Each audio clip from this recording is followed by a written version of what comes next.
No se diga más. No se diga más. Por Top Latina. Vamos a continuar con el doctor Juan Alberto Liranzo, con quien veníamos conversando desde hace rato, pero se suma a la conversación la doctora Francis Báez, médico psiquiatra, quien nos ha acompañado en múltiples oportunidades acá en el programa y le agradecemos siempre su disposición, doctora. Estamos hablando, partimos o iniciamos la conversación con el lamentable caso de Villa González, sobre todo desde el punto de vista jurídico, gracias a la participación del doctor. Pero este caso, doctora, es no quiero minimizarlo ni mucho menos, pero es solo uno de lo que suponemos son muchos casos en la República Dominicana, similares a este. ¿Hay alguna manera de decir por qué está ocurriendo esto? Mira, hay un factor común que tú vas a encontrar aquí en este caso. Ocurren muchos, inclusive yo en estos días he estado llamándole la atención a los medios de comunicaciones, porque muchas veces están pasando los videos, están pasando las imágenes, y si bien esto le hace daño a la misma persona que lo sufrió, porque le está revictimizando, también puede estar desarrollando o sacando a flote otros que están en estrés postraumático, que también vivieron una violación y quizás no fueron denunciados, están ocultos, no fueron defendidos, porque yo te voy a decir algo, muchas veces a mí me llegan los pacientes ya al consultorio, una hija totalmente rebelde, una hija que no quiere, o un hijo que no quiere saber de su papá, de su mamá, porque quien la violó fue el tío, fue el abuelo, y la mamá no quiso que su papá o su tío o su hermano fuera a justicia, o el mismo papá si fue un familiar del papá, o que el papá lo hizo, o que... ¿Qué tan común es el incesto en nuestro país? Es muy común, más de la cuenta. El incesto, y también yo te voy a decir, como yo tengo una décima en la violación. El violador no viene de un lugar lejano a violarte. Es una persona que está en tu entorno. Amigo de la casa, vecino, cuidadores, familia, o simple y llanamente personas que se relacionan con su víctima en el momento. Puede ser hasta en la escuela. Yo recuerdo que yo tuve un caso de una persona que tuve que tratar, que fue el seguridad del colegio. Wow. ¿Y suele ser una costumbre, un patrón, o es algo que se da circunstancial? No, mira, se da muy frecuente. O sea, ahora, me refiero a que el que comete el incesto o la violación, ¿es una conducta de un día? No. ¿O es un patrón que repite con muchas víctimas? Por eso a mí me gustaría, y qué bueno que aquí hay un abogado, que se revise esa ley y que se haga por lo menos un párrafo que esté enfocado en la violación y en cuál sería la pena de los violadores, porque te voy a decir una cosa, los violadores es un modo vivendi, es una forma de vida. Inclusive cuando el violador viola, él siente una descarga adrenérgica y una satisfacción hacerlo. Es como el fetichista, es como el exhibicionista. El exhibicionista puede pararse frente a ti y comenzar a masturbarse, vamos a decir. Y si tú lo que haces te burla de él inmediatamente pierde el placer y todo se cae. Pero desde que él ve tu miedo o tu horror, eso le da una descarga adrenérgica y un high a su cerebro que lo hace que complete su satisfacción. Y en el caso del violador, entonces la satisfacción no sería estrictamente sexual. ¿Qué hay ahí? No, en el caso del violador es un abusador en potencia, pero en el área de la sexualidad. El violador mayormente viola personas, porque puede suceder en otros casos, pero personas indefensas. Supongamos, esta misma muchacha, vulnerable. Fíjate que a ella le dieron una sustancia previo. Quizá en su pleno juicio, donde ella pudiera defenderse, pelear o lo que sea, no lo hacen. Y fíjate que este es un caso sui generis, porque este caso hay mucha gente incluida. Yo no creo que son 6. El licenciado puede creer que son 6, para mí son 9 mínimo. ¿Qué? Claro. Bueno, porque, si la porque tal que grabó que él es el exnovio, ya de ahí, como conductuales, nosotros comenzamos a formularnos o asociarlos a conducta. Es un exnovio. Y el caso de que haya estado involucrado un exnovio fuera una o algo particular, es que no sale como de que ella no denunciara el No, hecho, no, independientemente ella haya sido hospitalizada. Ahí yo quiero que ustedes tengan cuidado. Le voy a decir una cosa, si ella estaba bajo una sustancia, ejemplo, yo te pongo a ti burrundanga, te pongo una sustancia en una copa. Mismo. Tú no te vas a dar cuenta, lindo, todo lo que tú haces, tú me das todo lo que yo te digo. Fíjate que esta joven, ella narró y dijo que ella se dio cuenta que ella estaba en un hospital. Significa que esta joven no se dio cuenta de todo lo que le hicieron. ¿Quién la trasladó?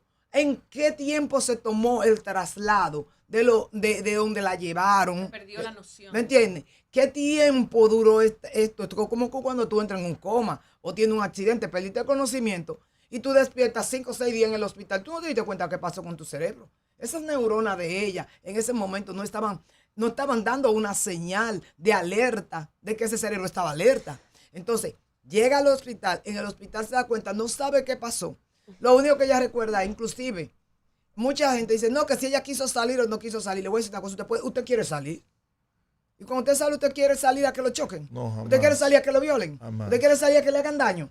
No. Y sí, desde la forma conductual, no te estoy hablando de la forma penal, porque eso sabrán ellos al final en los tribunales que tienen que buscar.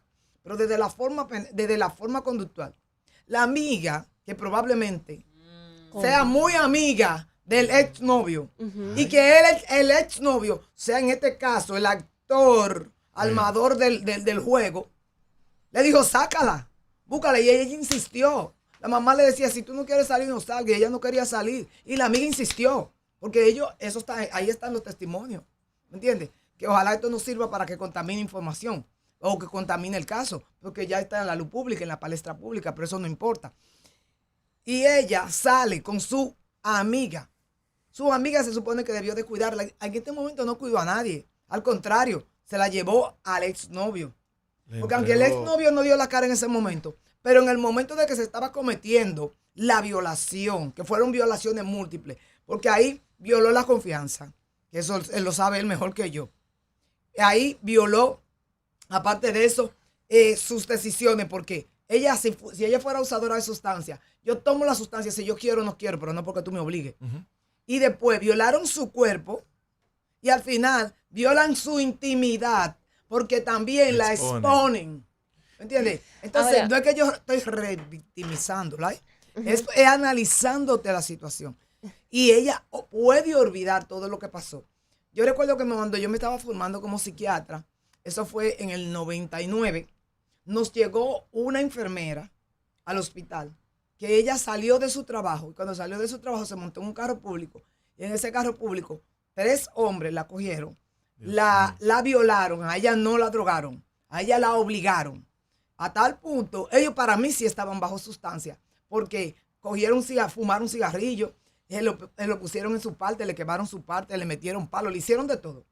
Y cuando esta mujer sale a la calle sangrando, caminando así como en el aire, es recogida por alguien y la llevan al hospital. Y cuando le llevaron al hospital, bueno, llaman a psiquiatría porque esta mujer está como loca. Y todo el mundo puede creer que fue una enferma mental que violaron y ya. Cuando ella llega, otra la reconoció. Ella dijo, pero esa es la enfermera fulana. Y cuando nos sentamos con ella, tú le hablabas y su mirada estaba perdida. El trauma. Tú le preguntabas quién tú eras y ella no sabía decirte quién tú eras. Llegaban su familia y su familia ella no las conocía. Entonces esto se llama estrés disociativo. Un estrés postraumático que hace que su mente se disocie de la realidad y salga de la realidad y se olvide hasta de ella misma para no afrontar ni vivir el trauma que tanto le duele y le dañó. Ahora. Y esta niña, nosotros la tuvimos interna, una niña no tenía casi 30 años, la tuvimos interna y diario yo iba y me sentaba en la cama con ella y ella se sentaba así en un rincón. Dios. Y ella no hablaba absolutamente nada. Y cuando venía la familia, ella le decían que no lo conocía, que se quitaran de ahí. Entonces, fíjate que, ¿en qué te quiero comparar? Esta joven fue violada en marzo. Desde marzo ya no hizo nada. ¿Por qué? Porque para su cerebro, que esto es parte de la conducta del cerebro y del ser humano, es mejor olvidarme de todo y bloquear que enfrentar o ponerme a recordar o a buscar qué pasó. Cuando tú estás bajo una sustancia, muchas veces lo que está pasando bajo esa sustancia o cuando tú estás fuera de un conocimiento, tú no te das cuenta. Tú no te das cuenta. Ahora, perdón, Máximo, en este caso me llamó mucho la atención que uno de los supuestos involucrados, antes de entregarse a la policía, estuvo dando una entrevista a un influencer famoso de las plataformas digitales. Ya he visto cosas. ¿Cómo se puede utilizar esto en un juicio o qué consecuencias podría tener? Y eso también habla muchísimo de su De personalidad. la sociopatía, un sociópata. Bueno, y de ahí para adelante ellos sabrán qué van a hacer con los sociópatas. Bueno, fíjense, en los casos delictivos, no solamente en las violaciones, sino en cualquier caso donde participe un agente como posible imputado, estamos frente a un o sociópata o un psicópata. Pero hay que saber bien la definición del sociópata o del psicópata. Son dos cosas diferentes. El psicópata es una persona que tiene la capacidad de empatía totalmente deshecha. Es una persona que no siente empatía. No significa que un psicópata siempre será una mala persona o una buena persona, o será un delincuente o será un profesional de bien. No, es una persona que sencillamente no siente empatía, no se identifica con las causas ajenas. Por tanto, es alguien que puede hacer un bien mayor y sentirse igual como una persona que puede cometer un crimen atroz e igual sentirse normal. No siente dolor, no siente alegría extrema, nada. Es una persona que no siente empatía.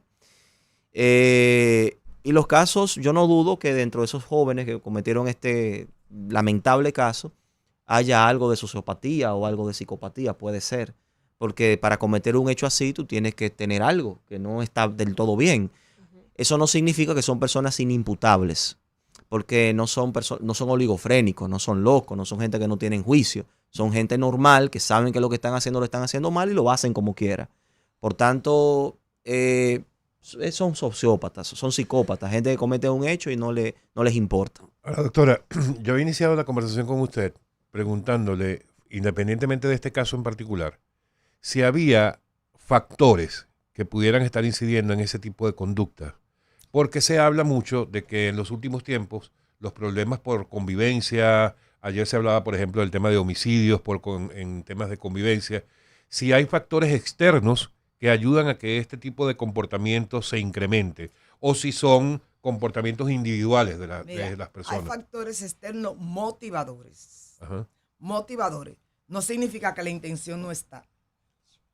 ¿Entiendes? Porque el que tiene un trastorno de los impulsos, tiene un trastorno de los impulsos.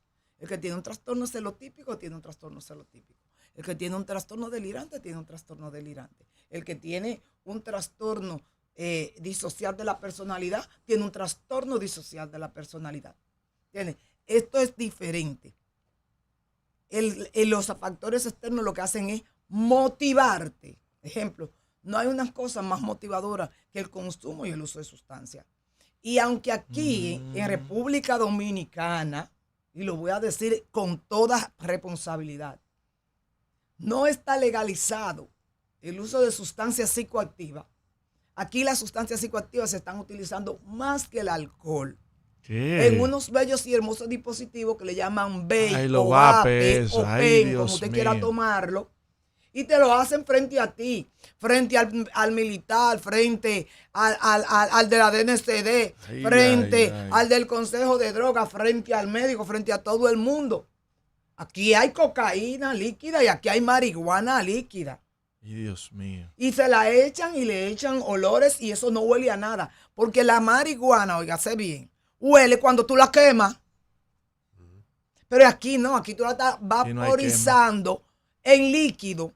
Entonces un hijo tuyo con un vape que parece un lapicero, que por eso le llaman pen, está tirándose un marihuanazo delante de ti. Entonces, la gente también ha normalizado las sustancias psicoactivas, que no debe de ser.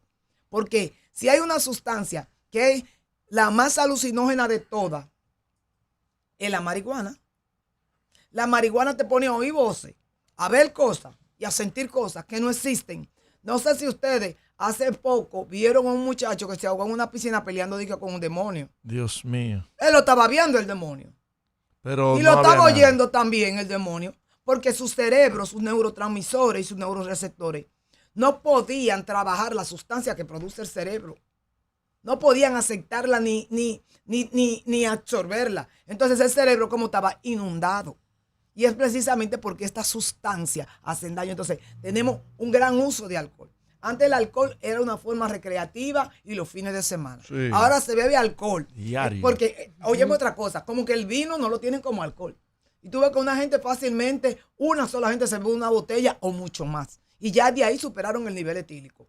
Ya de ahí los semáforos a nivel cerebral se ponen verde y todas las neuronas acusan juntas y ya tú supiste. Yo quisiera también abordar un poquito sobre el tema de los delitos sexuales. Sí. Está comprobado que hay una relación interesante entre los agresores sexuales y el uso excesivo y desmedido de la pornografía. Sí, es una adicción. Por ejemplo, normalmente quienes acuden a cometer este tipo de casos, de hechos, vienen usando prolongadamente la pornografía y normalmente comienzan con contenidos pornográficos leves. Eso se va convirtiendo en una adicción, entonces van consumiendo contenidos pornográficos más graves y violentos. Llega un punto ya que la pornografía, por más cruda que sea, no le causa ningún efecto. Entonces prefieren cometer el hecho, practicar lo que ven en la pornografía. ¿Por qué? Porque hay un neurotransmisor que se llama dopamina. La pornografía, como cualquier sustancia, como cualquier droga, libera dopamina en el cerebro a grande escala. Entonces, para sentir el mismo nivel de placer, la persona que consume pornografía necesita ver aumentando la dosis de la pornografía para poder liberar más dopamina. Llega un momento que ya están consumiendo pornografías de todo tipo, zoofílica, pornografías infantil, pornografías que recrean violaciones, y ya cuando eso no les satisface, entonces caen en el tema de los delitos sexuales. Tenemos casos emblemáticos en los Estados Unidos que están íntimamente relacionados con el consumo también de la pornografía. ¿Quiénes no han escuchado hablar del asesino en serie Ted Bundy, por ejemplo? Bundy. El mismo Ted Bundy manifestó ya en las últimas horas, después de haber sido condenado a la pena capital, que él culpa directamente al uso de la pornografía para cometer sus crímenes. Así otros asesinos en serie. Entonces, está demostrado que la pornografía es un elemento importante en este sentido. Las páginas pornográficas, la industria de la pornografía está generando más dinero en este momento que incluso algunos países lo que genera el narcotráfico. Uh-huh. Entonces, es un tema delicado que también se asocia con el uso del Internet. Yo creo que los estados tienen que tomar un poco más de control para el uso del Internet y la manera en que se accede a este tipo de contenidos, porque todo el mundo, incluso un niño, puede tener perfectamente acceso a contenidos pornográficos. Viendo estos casos, de hecho, el mes de agosto fue un mes duro para los niños y para todo el mundo. Increíble, increíble. Entonces, ante lo evidente, pregunto, en ambos casos, tanto en el término legal como en el término psiquiátrico, ¿la República Dominicana podemos decir que tocó fondo? Mira, está tocando fondo hace mucho. Lo que pasa es que ahora que nosotros tenemos las redes, que todo el mundo tiene acceso a las redes, a publicar todo el mundo se convirtió en periodista. Yo creo que la profesión de periodista la van a sacar de la universidad, porque ya todo el mundo es un corresponsal, sí, donde quiera que está. Salen más a la luz las cosas. Y también lo que es el aumento del consumo de todo tipo de sustancias psicoactivas, todo tipo, porque el alcohol es una sustancia psicoactiva también. Esto también está haciendo que las cosas sean más frecuentes y que los incidentes puedan registrarse mucho más.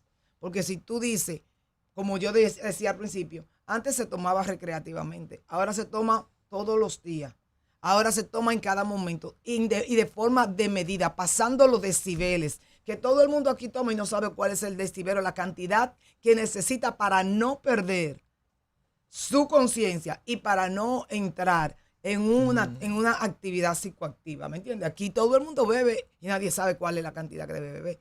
Todo el mundo, o la gran mayoría de jóvenes, usan vape y no saben cuál es la cantidad que ya de ahí para adelante tóxica para su cerebro y para su cuerpo y para su pulmón. Entonces, lamentándolo mucho, yo siento como que el ser humano está buscando como forma en cómo destruirse y a la vez no midiendo consecuencias de cómo destruir a otro con la misma sustancia. Bueno, para mí uno de los factores comunes aquí es la sustancia. República Dominicana ya en las últimas 2 décadas realmente ha experimentado un crecimiento importante en la criminalidad. No creo que se le haya salido todavía de control de las manos a las autoridades, pero lo que está pasando es preocupante. Yo le voy a poner un ejemplo. Entre el año 2001 al 2011, llegamos a un nivel de un 41,7% de homicidios solamente, para un crecimiento de un 139% de crecimiento de homicidios. 41 por cada 100.000. Ajá, claro. Eso es muy alto. Eso pasó entre el año 2001 y 2011. Y lo que estamos viendo actualmente es que la delincuencia se está volviendo una subcultura en los barrios. Wow. Hubo un caso importante que conocimos todos de un joven llamado Chuquito. Chuquito murió huyendo de las autoridades. Este joven... Pero cuando tú mencionas joven, ¿vamos a dar un rango de edad? No, un niño prácticamente. No era mayor de edad ni siquiera. 15 años. Un adolescente. Un Chuquito. Pero no le pusieron Chucky, Bueno. sino Chuquito. Este niño cometía crímenes. Crímenes como cualquier adulto. Atracaba, mataba y huyendo de las autoridades, pues sencillamente se tiró por un balcón y se mató. Chuquito es el ejemplo de muchos adolescentes en los barrios. Él simplemente representa un sector muy importante en los barrios dominicanos que han convertido la delincuencia en una subcultura. Cuando digo que han convertido la delincuencia en una subcultura es que se han concebido naciones, grupos, bandas que ven en ellas la familia, niños y niñas y jóvenes sin padres, sin madres, sin orientación, que encuentran en la delincuencia un refugio y una escapatoria rápida del barrio. Ven que a través de la delincuencia pueden alcanzar el éxito. Entonces la delincuencia se ha convertido en una subcultura. Ser delincuente es un orgullo para muchos jóvenes en la República Dominicana. ¿Y cómo nos damos cuenta de eso? Bueno, vemos que esta subcultura también se viene a representar a través de manifestaciones artísticas. Las canciones, por ejemplo, de la actualidad, el dembow, por ejemplo, tiene un alto contenido que promueve la delincuencia y el consumo de drogas, los medios de comunicación. Y vemos que llegamos a un punto álgido de este fenómeno cuando nos damos cuenta que en República Dominicana de manera oficial se premia a este tipo de géneros que contienen este tipo de contenidos, valga la redundancia. Por tanto, la delincuencia se ha convertido en eso, en una cultura. Termina siendo hasta un aspiracional sí. para esos muchachos. Exacto. Entonces, cuando tú sumas eso con otro fenómeno que está pasando en la República Dominicana, que es la desintegración de la familia como la institución, como la unidad institucional de la sociedad, se está desintegrando en la República Dominicana. Muchas madres solteras con muchos hijos, muchas madres adolescentes, padres, familias descompuestas, disfuncionales. Frente a este fenómeno, realmente tenemos un cáncer social. Y hay un tercer factor que frente a estas dos cosas están ocurriendo en nuestro país, que es la transculturación y la globalización de ideas importadas a la República Dominicana. La influencia de otros países, la influencia, por ejemplo, del consumo de drogas, de otros que nos llegan de otros países y que llegan a la República Dominicana y que los jóvenes ven en eso un modelo de comportamiento. Entonces, es un problema social muy complejo que no solamente se resuelve con la persecución del delito, sino que hay que diseñar un plan de políticas públicas integrales por parte del Estado para poder prevenir este tipo este fenómeno que está pasando, el alto índice de la criminalidad. Ahora, ante esa realidad, doctora, de la que habla el doctor, bueno, de que hace falta prevención, hacen falta políticas públicas que ayuden a que esto de alguna manera o se controle o se frene, porque no creo que se pueda decir se resuelva, por lo menos en generaciones. Puede reducir Okay. y puede controlarse. ¿Con qué tipo de acciones, con qué tipo de medidas por parte del Estado? Mira, ejemplo, precisamente nosotros tenemos el Congreso Nacional de Psiquiatría, que es a final de este fin de semana, comienza jueves, y uno de los temas, precisamente que me tocó a mí, fue la salud mental a nivel comunitario, retos y desafíos y una visión al futuro. Y una de las cosas es que están plasmadas, que no es que yo me la estoy inventando hoy ni que estoy diciendo, es que están plasmadas. El problema es que no se cumplen. Por ejemplo, el doctor Mieses Michel, que escribió en uno de esos libros, y yo inclusive tomé parte de su sugerencia, fue cómo se integra lo que es la salud mental con la comunidad. Cómo la comunidad puede preservar, porque hablar de salud mental no es hablar de enfermedad, ¿eh? Estamos hablando de salud, de lo que debemos tener todos. Salud mental, cómo desde la comunidad y cómo en una forma de cascada y de integración, desde lo que son la familia, desde lo que es el líder comunitario o presidente de junta de vecinos, desde que cada institución que labora o tiene una función en ese sector, hasta lo que es el centro comunitario que ellos hagan, se hacen y pueden trabajarlo por medio de una estrategia que se llama MH-GAP, que si tú estuviste en el consejo, no sé, creo que la oíste, que es el trabajo de la salud mental en pequeños grupos sociales, donde ellos identifican lo que son vulnerables, donde ellos identifican lo que tienen las carencias, que son lo que se convierten en antisociales y hacen conductas antisociales. Porque ese Chuquito, si tú te vas al origen de Chuquito, tú puedes encontrar hasta que sus padres tenían un consumo de sustancia o sus padres eran unos padres ausentes, donde ese niño creció con todo tipo de carencia y no tuvo esa imagen familiar y esos valores morales de per se. Entonces, una persona que se crea totalmente desalmada, que inclusive yo he propuesto y he dicho y he hablado varias veces, que los hijos de aquellos hombres que han cometido feminicidio y que después se suicidan o están presos, esos niños, su estructura familiar se fue a pique y sus valores también. Y que mañana esos también serían unos desalmados. De la misma manera que muchas de las niñas que vemos pariendo niños, sus madres a su vez las parieron a ellas siendo niñas. Exacto, y la cogen como un patrón, como un patrón de conducta. ¿Me entiendes? Entonces, esas cosas, todo eso está influenciando y está haciendo. Nosotros, ¿qué estamos pensando? Ejemplo, dentro de lo que es mi taller, como es con psiquiatra, mayormente al de psiquiatría no van psicólogos que deberían de integrarse. ¿Por qué? Porque nosotros somos un equipo integral. Trabajar desde la comunidad, que el paciente no tenga que convertirse, que la persona no tenga que convertirse en paciente para llegar al hospital. ¿Me entiendes? Que no tengan que convertirse en antisociales para llegar a los tribunales. Yo recuerdo cuando yo hablo de Chuquito, yo me transporté a un paciente que me llevaron con 13 años, que ya había matado 5 gente y había atracado múltiples. Y ya la policía le dijo a la mamá, oiga, si no lo lleva a un psiquiatra, se lo vamos a matar en la puerta de su casa. Porque ya estamos cansados. Pero mire algo también. ¿Me entiendes? Mire algo. Lo que pasa es que hay que integrar a diferentes instituciones, las iglesias, los centros deportivos, el Estado, las comunidades. Tienen que integrarse en este trabajo. Pero eso tiene que hacerse bajo un liderazgo, bajo un Estado, bajo un gobierno responsable que se dedique a eso, a través de un paquete de políticas públicas y de intervención por parte de las autoridades. Porque le voy a poner un ejemplo práctico para que entendamos el problema. El joven que uno ve en el barrio haciendo nada, pero uno lo ve en una plazoleta. Famoso Nini. Que uno lo ve en una plazoleta, tú vas a las 10 de la mañana, 11 de la mañana a un barrio, y tú vas a encontrar a este muchacho de 16, 17, 18 años, ahí con un grupo de amigos. Pero en ese grupo de amigos hay una comunidad. Esa comunidad, tú ves que ellos, por ejemplo, bailan, fuman y cantan rap. Y tú lo ves ahí. O dembow. La gente pasa y dice un grupo de vagos. ¿Ves? Un grupo de vagos. Pero ese es un nicho de oportunidades. Por ejemplo, ese joven que baila, que está en el barrio, que no está haciendo nada, que baila, que canta rap porque él ve que el reggaetonero triunfa y sale de la pobreza a través del reggaetón. O él hace eso porque él ve en eso una oportunidad. Bueno, pero está vulnerable, está ahí.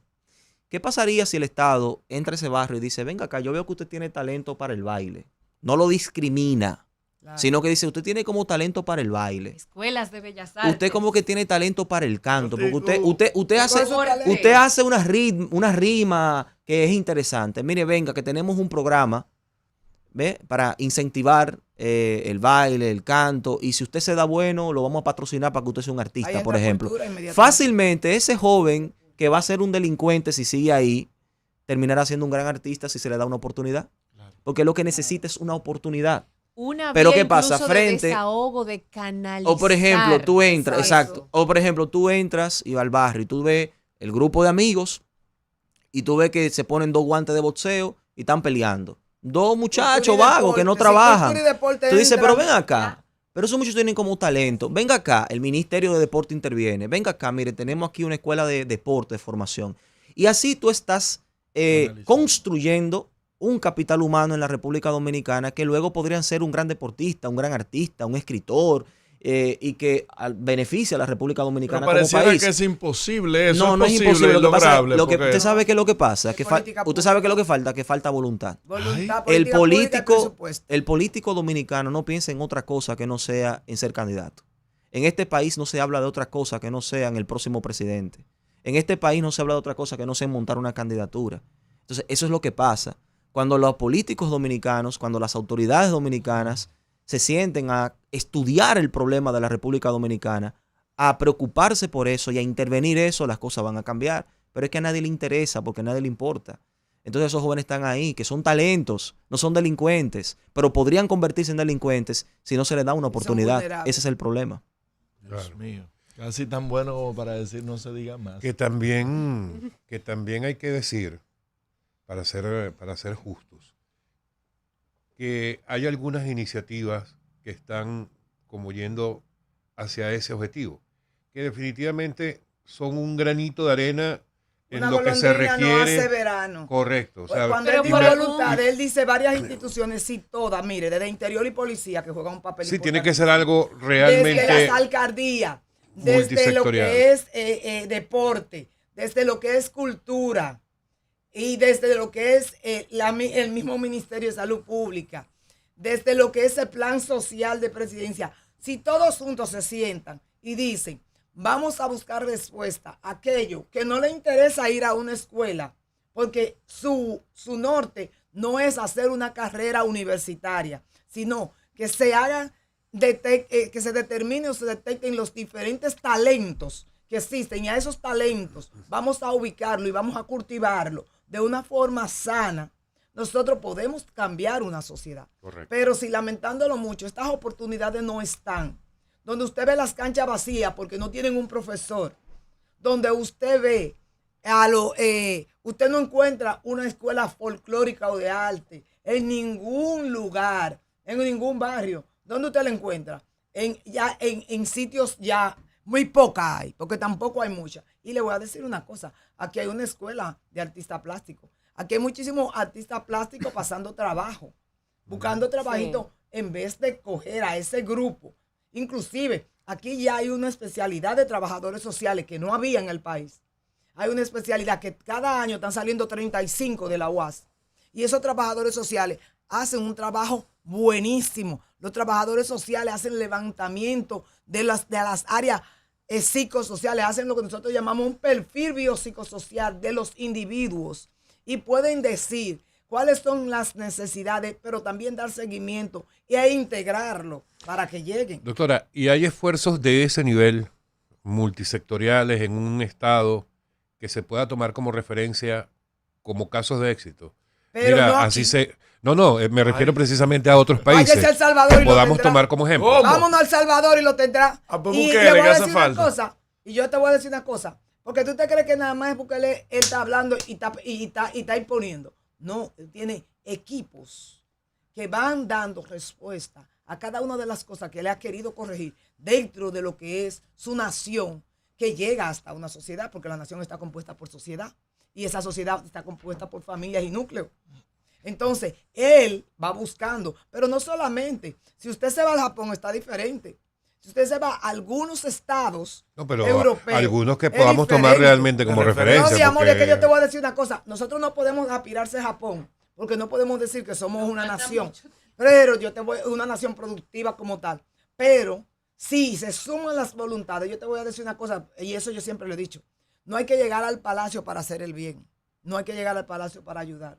Ni hay que llegar a ser millonario para ayudar. que pasa Lo que es que- tiene que estar sumándose voluntades y grupos con un mismo objetivo. Comenzar con uno, porque se comienza con un granito de arena y tú haces el edificio. Pero no. El drama de la República Dominicana es el drama de Latinoamérica. O sea, Latinoamérica comparten los mismos problemas, las mismas situaciones, estamos relacionados y por tanto es un problema latinoamericano. No tenemos para nosotros, los dominicanos, no hay un país latinoamericano que sirva como modelo a lo que estamos hablando. Es el ideal, estamos pensando en lo que debería de ser y debemos aspirar a eso. Es como la utopía quizás no son alcanzables, pero son como las sombras, te permiten en el intento de alcanzarla avanzar. Entonces de eso que se trata. Pero Latinoamérica comparte los mismos problemas. En el caso de El Salvador, ahí difiere un poco la doctora, es un poco diferente, porque en El Salvador lo que había era realmente un país que estaba incluso sectores gobernados por pandillas, y Bukele tuvo que declarar un estado de excepción y en base a eso suprimir algunos derechos fundamentales para poner en la cárcel a toda esa gente sin cumplir un proceso penal, porque estaba totalmente inestable. Y estás pacificado en este momento. Pero aquí, penal, fíjate en el lado educativo. Aquí estamos hablando de... Es diferente. Aquí estamos hablando de prevención. Aquí estamos hablando de necesidad de crear políticas públicas para intervenir los barrios en este sentido y que a mediano y largo plazo este problema no se nos convierta en un fenómeno insostenible para nuestro país y nuestras comunidades. Pero es que hay muchas creadas, pero no se aplican. Es como la ley. Hay muchísimas leyes creadas, incluyendo en lo que es conducta y salud mental, y no se aplican. El problema es aplicarla. Ahora, porque óyeme, las políticas públicas que se crearon en el 2006, que son las últimas, que yo tengo el libro de políticas, normas y política pública, por lo menos en salud mental, hasta comunitaria, no se están explicando. Disculpe, doctora, usted sabe que el tema de la salud mental aquí está tan atrasado. Ay, Dios mío. Que aquí hay gente que todavía utiliza el libro de Antonio Saglur como un referente de consulta. Que no es un libro de consulta. Que no es un libro de consulta. Eso es un libro como todo que escribió un psiquiatra. Los libros, inclusive te voy a decir. Antonio Saglur fue el primer psiquiatra. Era un psiquiatra que fue director del hospital psiquiátrico en tiempos de Trujillo. Y mis 500 locos. Y entonces él contó su historia, su experiencia con varios testimonios con personas enfermos mentales en ese internado de la República Dominicana, que estaba atrasadísimo. Él decía, y hacía una crítica a Trujillo en eso, que Trujillo no le prestó atención a la salud mental en la República Dominicana. O sea, la realidad de la salud mental en nuestro país desde Trujillo hasta ahora es la misma. Bueno, el primer enfermo era él, ¿no? Trujillo. Tú sabes que Joaquín Balaguer acusa a Trujillo. Muy curioso, Joaquín Balaguer, que fue su áulico por 30 años. Sí. Pero él luego en memoria de un cortesano en la era de Trujillo, él acusa a Trujillo de una pseudopatología mental que se llama megalomanía. Él decía, Balaguer decía, y Balaguer decía, en mi experiencia Trujillo era un megalómano. Trujillo llegó al extremo, por ejemplo, de creerse médico y prescribir medicamentos a sus seguidores cuando hablaban de que tenían alguna dolencia. Balaguer decía que era megalómano. No, pero yo te voy a decir una cosa. Quizás Balaguer decía que era megalómano porque, ejemplo, nosotros podemos decir, bueno, sí era un megalómano porque Trujillo se le adelantó a su cultura y Trujillo hizo cosas que después con los tiempos tú la veías en otros países que él nunca había ido. Pero ese no es el tenía hecho. Problemas de abusos sexuales también. Trujillo tenía problemas de narcisismo. Porque si Trujillo te quería a ti como mujer, Trujillo te mandaba a matar al marido si tú eras casada, o si tú eras soltera, te tomaba como mujer y después te adjudicaba a uno de los de su guardia para darte un marido, pero así con tus bienes. Mire, porque él quería lo de todo el Balaguer mundo. Cayó en desgracia 2 veces en la dictadura de Trujillo. Para que ustedes tengan una idea a qué nivel llegaba Trujillo de megalomanía. Sí. Él cayó 2 veces en desgracia en la dictadura. La primera vez fue que lo invitaron a dar una conferencia en la Casa España sobre el origen de la lengua española, Balaguer. Dio la conferencia y se fue, era subsecretario de Educación. Trujillo le mandó una carta al secretario de Educación de entonces diciendo cómo es posible que un miembro del gabinete vaya a hablar de Sevilla y otras naderías cuando debería estar hablando de las grandezas del régimen. Después le dijo, no, pero mire, lo desagravió y le dijo el secretario, le dijo, no, pero mire, señor, su excelencia, la verdad es que él lo saludó al principio y dijo que usted era el jefe. Y la segunda ocasión en que cayó en desgracia fue porque publicó un libro que se llama La Palabra Encadenada. En La Palabra Encadenada él hizo una referencia a Estrella Ureña, refiriéndose a él como un orador portentoso, que era el que había sido candidato con Trujillo para los primeros 4 años de Trujillo, en los años 30. Y bueno, hizo ese elogio muy pequeño en 2 párrafos de Rafael Estrella Ureña. ¿Qué hizo Trujillo?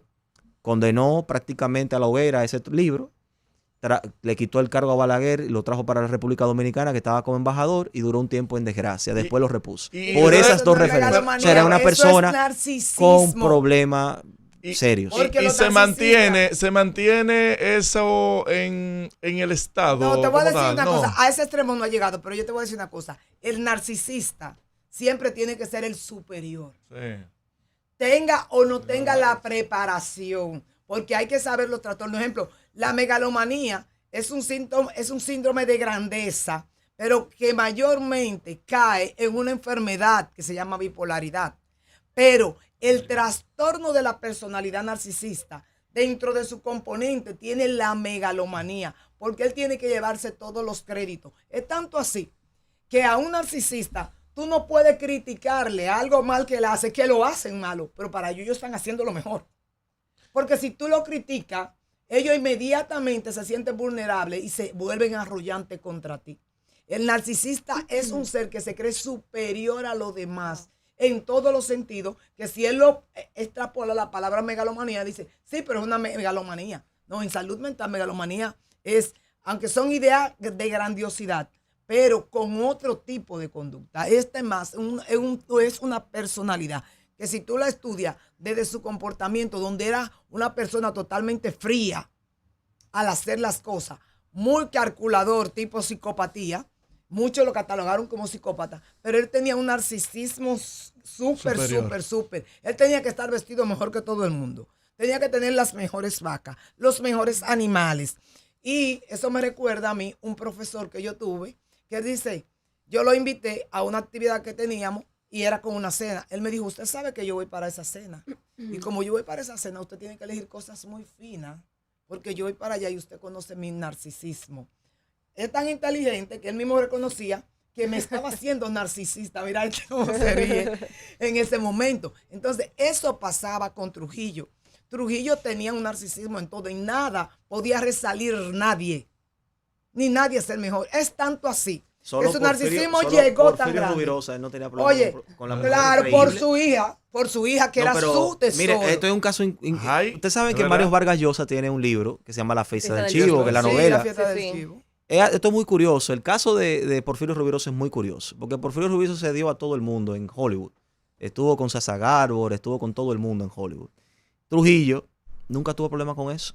Nunca le hizo sombra la influencia de Porfirio Rubirosa en sus artes de conquista con Trujillo, increíble. Porque la hija de Trujillo, Flor de Oro, que fue con la que se casó Porfirio Rubirosa era un joven teniente de la policía cuando enamoró a Flor de Muy Oro. buen mozo. La hija del presidente, el teniente de la policía, la enamoró.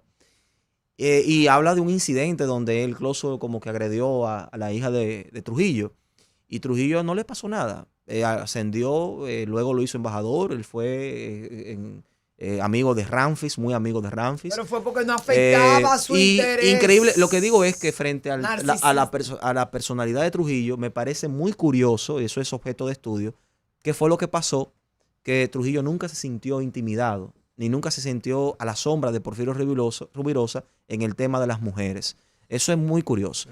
Como también es muy curioso el caso de Ramfis en la transición democrática. Ramfis fue el único de la familia de Trujillo que facilitó las maniobras de Joaquín Balaguer para que Joaquín Balaguer pudiera sacar la familia de Trujillo y democratizar posteriormente, no digo Balaguer, sino que se democratizara posteriormente la República Dominicana. Ramfis fue el único de la familia que pudo interpretar esa parte. Son como cositas en la historia que uno tiene que analizar y reflexionar. Empezamos en Villa González y miren dónde Miramos con terminamos. Ramfis. Interesantísimo. Pero panel. absolutamente interesante la Sí. conversación. Nosotros muy agradecidos de que nos hayan acompañado. No sé si alguno tiene algún comentario final o Está bien ahí. ellos tienen otras cosas que hacer. Sí. ¿Verdad, doctora? Usted tiene que llegar ya No, a en la su clínica a me su están próximo esperando. lugar. En una de las clínicas me están Le esperando. dejaría el comentario final a cada uno de ellos sobre Una la reflexión. reflexión. Del país. Mira, yo creo que, número uno, tenemos que tener mucho cuidado. Los hogares tenemos que orientar a nuestros hijos. A mí desde pequeña, mi papá me decía, el día que tú salgas, el vaso que dejé en la mesa, no te lo vuelvas a beber, aunque tú andes con tus hermanos, porque tus hermanos pueden estar distraídos. Tenemos que orientar, tenemos que saber con quién nos juntamos. ver cómo son las personas, porque precisamente ahora mismo uno no sabe quién va a ser la víctima. Además, nosotros salimos ahí a la calle y en un momento tú no sabes que el que te rayó el vehículo es un antisocial, que si tú te pones a discutir, es mejor tú pagar la puerta o llevarla al taller que tú perder tu vida. Ahora mismo el consumo de sustancias tiene a todas las personas súper irritables, súper violentas. Sí. Hay una baja, la tasa de tolerancia está cero, la gente no tolera. Mecha La corta. falta de empatía también. Ahora mismo la gente, en vez de coger y llamar un 911, lo que hace es que hace un video viendo que tú te estás muriendo o que tú estás en un problema que puede comprometer tu vida. Entonces, la sociedad ahora mismo tiene que buscar un nuevo horizonte, un nuevo rumbo. Y nosotros, como para cambiar una sociedad, tenemos que comenzar a cambiar los hogares. Porque lo que te dice cómo está la sociedad allá afuera es el reflejo de cómo están los hogares actualmente. Doctor. No, en una palabra, a las personas en particular, decirle tener cuidado. En la calle, tener cuidado, evitar las discusiones, los padres más pendientes a sus hijos, eso es muy importante, a la familia. Y a las autoridades, y bueno, esto es muy paradójico lo que voy a hacer, porque yo desde que me gradué lo que he hecho es función pública. Me he tenido esa oportunidad, pero a las autoridades decirles mayor intervención. Hay que preocuparse más por el pueblo que por las próximas elecciones. Y preocuparse por el pueblo significa pensar en estos problemas que son los que están agobiando a la República Dominicana. Hay que intervenir los barrios, hay que intervenir los sectores, hay que trabajar con la gente, hay que ser más comunitario. El político tiene que convertirse más en un comunitario, preocuparse auténticamente por la gente, y esto urge. Un programa de políticas públicas de intervención para prevenir a 10 años esta tasa de criminalidad que nos arropa a todos. ¿Alguna vez tú has aspirado, pensado en llegar a político?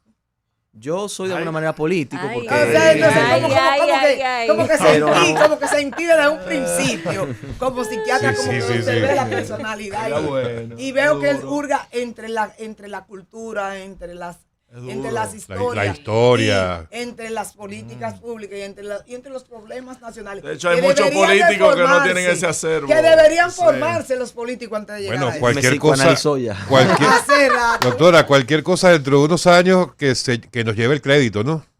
Aquí fue que Creo nació. que su no se primera diga más. promoción, que va a decir, fue en el programa. Con la doctora.